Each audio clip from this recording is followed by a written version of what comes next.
Pengadilan Negeri Jakarta Selatan menilai penetapan tersangka ex-Wamenkumham Edward Omar Syarif Hiyarij atau Edi Hiyarij tidak sah.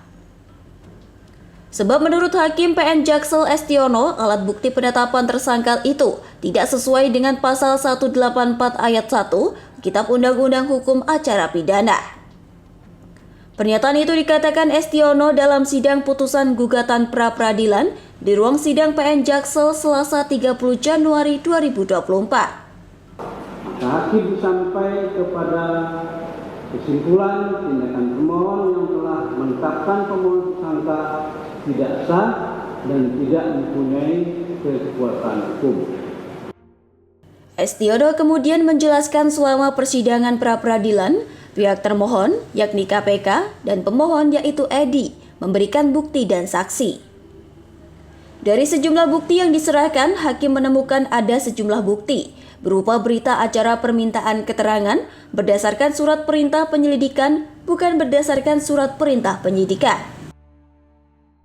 Sehingga menurutnya, jika merujuk pada undang-undang, proses penyelidikan sebagaimana ketentuan pasal 1 angka 5 KUHAP, menyatakan penyelidikan adalah serangkaian tindakan penyelidik untuk mencari dan menemukan peristiwa yang diduga sebagai tindak pidana, guna menentukan dapat atau tidaknya dilakukan penyidikan menurut cara yang diatur dalam undang-undang.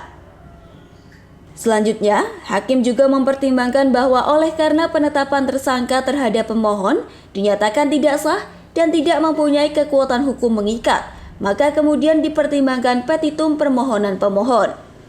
Diketahui gugatan itu diajukan oleh Edi lantaran ia tak terima ditetapkan sebagai tersangka kasus dugaan suap dan gratifikasi oleh KPK.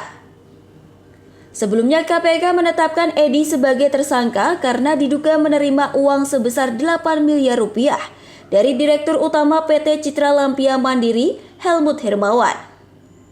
Edi dituding membantu Helmut membuka blokir hasil rapat umum pemegang saham usai adanya sengketa di internal PT CLM.